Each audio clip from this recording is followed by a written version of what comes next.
শুভ শুভ শুভ দিন আমার নেত্রী শেখ হাসিনার জন্মদিন। A few moments later. আমার জুতা পিটাবো বেয়াদবের বাচ্চা। বেচারা আপুটি প্রিয় নেত্রীর জন্মদিন পালন করতে এসে রীতিমতো কট খেয়ে গেল। প্রিয় নেত্রীর জন্মদিন শুভ শুভ শুভ দিন।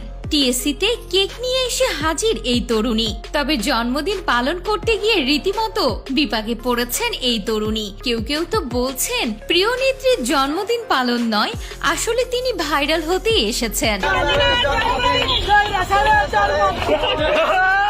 রবিবার বিকেলে টিএসসিতে ৭৮তম শুভ জন্মদিন শেখ হাসিনা লেখা একটি কেক নিয়ে উপস্থিত হন এই অভিনেত্রী। টিএসসিতে উপস্থিত সাংবাদিকদের নায়িকা মিষ্টি সুভাষ বলেন, আমার নেত্রীর নাম জননেত্রী শেখ হাসিনা। আমি আমার নেত্রীর জন্মদিনের কেক কাটার জন্য টিএসসিতে এসেছি, কারণ এই জায়গাতে গতকাল ওনাকে অসম্মান করা হয়েছে। যেখানে ওনাকে অসম্মান করা হয়েছে আমি সেখানে তাকে সম্মান জানাতে এসেছি। আমি কানা না। সাংবাদিকরা এই সময় তাকে প্রশ্ন করেন গতকাল কেক কেটেছেন কিনা। এমন প্রশ্নের জবাবে তিনি বলেন, গতকাল বাসায় কেক কেটেছি। আমার নেত্রীর জন্মদিন ১ মাস ব্যাপী হবে। এখানেই শেষ নয়, কেক কাটতে যেয়ে রীতিমতো আশেপাশের পথ শিশুরা তাকে আক্রমণ করে। তিনি যখন বলেন আমার নেত্রী শেখ হাসিনা জন্মদিন, তখন পাশ থেকে বলেন স্বৈরাচারীর জন্মদিন শুভ শুভ শুভ দিন।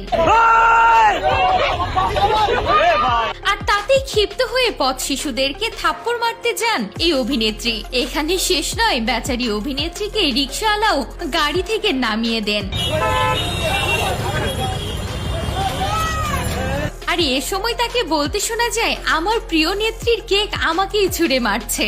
পথ শিশুদের উপর ক্ষিপ্ত হয়ে বলেন, এরা পথ শিশু নয়, এরা ষড়যন্ত্র করেছে। ঠিক যেমন আমার নেত্রীকে ষড়যন্ত্র করে দেশ ছাড়া করা হয়েছে, ঠিক আমার সঙ্গেও তাই করা হচ্ছে। তবে কি এই মেয়েটি ভাইরাল হওয়ার জন্য এখানে এসেছেন? সাংবাদিকদের প্রশ্নের জবাবে তিনি বলেন, আমি কেক কেটে আলোচনায় আসতে চাই না। আমি আমার নেত্রীকে ভালোবাসি, তাই এসেছি।